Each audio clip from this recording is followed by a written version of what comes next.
Na Trilha da História. Uma mini biografia do Brasil e do mundo.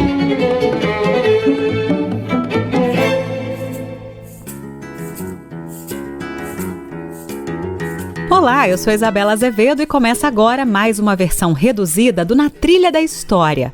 Hoje nosso papo é com o jornalista e pesquisador Laurentino Gomes, autor da coleção Escravidão, lançada pela Globo Livros.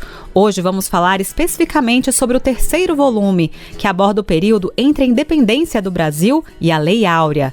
Laurentino nos conta que em 1822, ano da independência, o Brasil abrigava uma população eminentemente negra. No ano da independência, o Rio de Janeiro sozinho importava cerca de 30 mil homens e mulheres escravizados por ano. Salvador e Rio de Janeiro eram verdadeiras cidades africanas, a imensa maioria. Em Salvador, 1 em cada 6 habitantes era negro, escravizado ou livre. No Rio de Janeiro, durante a permanência da corte, entre 1808 e 1821, a população em geral dobrou e a população de pessoas escravizadas triplicou.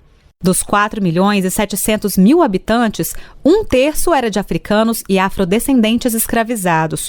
Outro terço era composto por negros libertos e mestiços. A escravidão era uma realidade, era uma onipresença no Brasil de 1822. Mas, curiosamente, isso não aparece hoje nas iconografias, nas celebrações. É como se o Brasil fosse um país europeu, branco, masculino, e não um país africano escravizado, que era a realidade de 1822. Ao longo do século XIX, o escravismo brasileiro passou por 3 fases. A primeira foi a do tráfico ilegal de pessoas escravizadas. E havia a cumplicidade do Estado Imperial. As autoridades acobertavam, protegiam o desembarque dessas pessoas em locais remotos, ermos do litoral brasileiro. Havia um sistema de vigilância. Quando, por exemplo, tinha um navio britânico nas proximidades, os navios negreiros eram avisados ou por sinal de fumaça ou um sistema de banderola que dava sinais do alto dos morros para evitar aquele local. O chefe do tráfico no Rio de Janeiro, o principal traficante, jogava cartas e era amigo do chefe de polícia. Toda semana eles jogavam cartas juntas.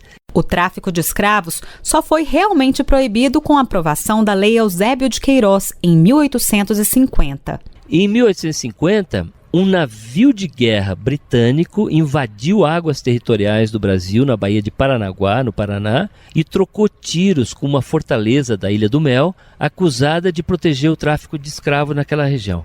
Isso foi uma humilhação, especialmente para o imperador Pedro II, que era uma pessoa muito respeitada fora do Brasil.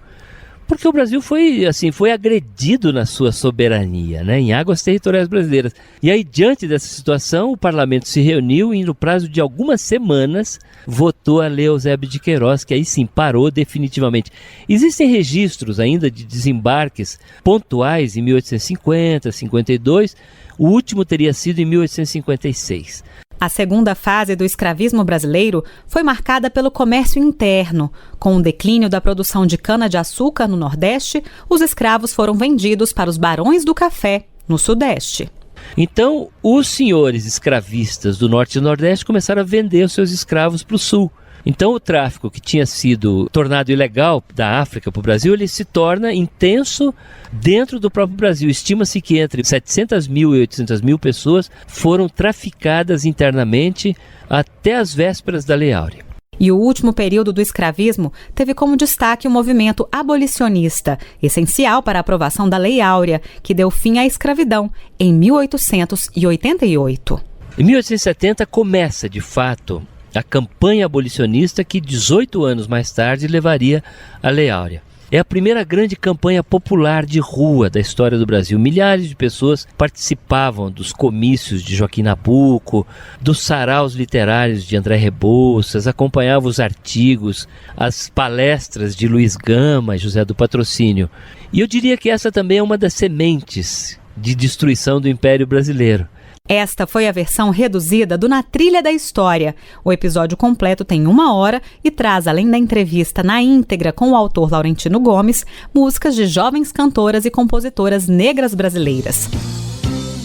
Só das trans pra lá, só das trans pra lá pra cá, só das trans pra lá. Para ouvir, acesse radios.ebc.com.br/Na Trilha da História. Até semana que vem, pessoal. Na Trilha da História. Roteiro e apresentação, Isabela Azevedo. Esta é uma realização da EBC, Empresa Brasil de Comunicação. Na Trilha da História. Uma mini biografia do Brasil e do mundo.